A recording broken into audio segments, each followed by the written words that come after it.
عاملين ايه؟ إيه الاخبار؟ النهارده فيديو جديد. لا اله الا الله، لا اله الا الله، لا اله الا الله. وانا عارف ان انا ما اتكلمتش في الفيديو اللي فات عنه، ان انا كنت موقف، قعدت شهرين باين ولا شهر موقف فيديوهات عشان امتحانات طبعا والجو ده، فانا بعتذر. الفيديو اللي انتوا شايفينه قدامكم ده يعتبر فيديو قديم شويه، عشان الفيديو ده انا لما سجلته وقت فيديو مومبيو للجزء التاني، فانا بعتذر المره التانيه. وشكرا على التعليقات الجميله اللي احنا شفناها. اعمل لايك واشتراك في القناه، عايزين نوصل للقلب. جهز مشروبك، اكلك، شربك، لو هتاكل، لو هتخش الحمام، اقعد في حته، اي حته، المهم ان احنا نبدا.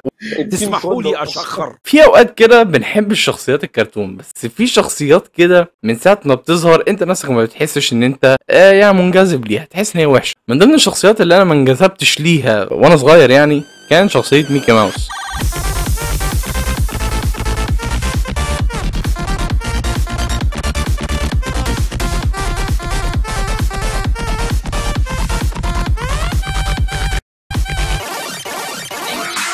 ميكي ماوس يا جماعه انا بحبه يا جماعه، لقد كفر ابن بس ميكي ماوس كشخصيه لوحدها كده تحس ان هو مش عارف عادل امام في نفسه فشخ يعني. انت واخد هايب مش عارف ليه. هو انت عندك ايه غير الباقي؟ ترحم دين امي، ترحم ميتين اللي خلفوا ابويا وابوها. ده توم وجيري يديك بالجزمه عادي على فكره.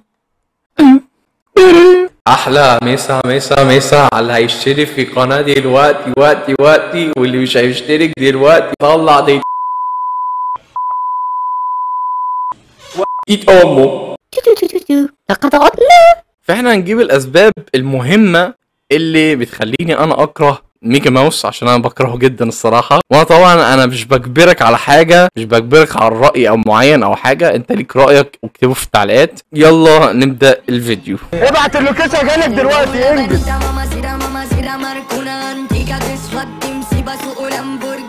طيب خلونا واضحين يا جماعه ان ميكي ماوس كان اكتر انيميشن اللي اتعمل له اجزاء، مع ان انا كنت بحب شخصيه بطوط فشخ يعني. فانا متضايق منه، يعني ان هو الشخصيه ميكي ماوس كنت ابص كده شمال يمين وانا صغير كنت الاقي شخصيه ميكي ماوس ليه بقى متعرفش.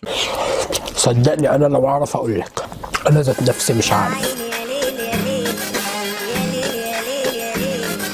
ندخل على الحاجة التانية اللي هي مقارنات الغير عادلة بين الشخصيات. كرتون ميكي بيتكلم عن ميكي، دي أسخف فكرة أنا سمعتها في حياتي صراحة. يعني ليه لازم يكون في كرتون بيتكلم عن شخص واحد بس؟ هو في شخصيات جانبية، بس الشخصيات الجانبية دي مش واخدة حقها، تمام؟ فهو ظهور ميكي ماوس هو طاغي على الكرتون أكتر، عشان هو الكرتون كله البراند نفسه اسمه ميكي، فميكي هو اللي هيظهر، تمام؟ بس كده يعتبر احنا خلصنا. انا مش مقولش كل حاجه، بس انا مش عايز اقول كل حاجه الصراحه، يعني كفايه لحد كده. وما تنسوش تعملوا لايك وسبسكرايب للقناه وفعلوا زر الجرس عشان تصلكوا كل جديد من احنا بنعمله. عايزين نوصل ل1000. لو انت شايف ان القناه حلوه اعمل شير لصاحبك، وشيرك بيجيب غيرك. هو ده بقى اللي عملناه في الشغله بنت القعده دي.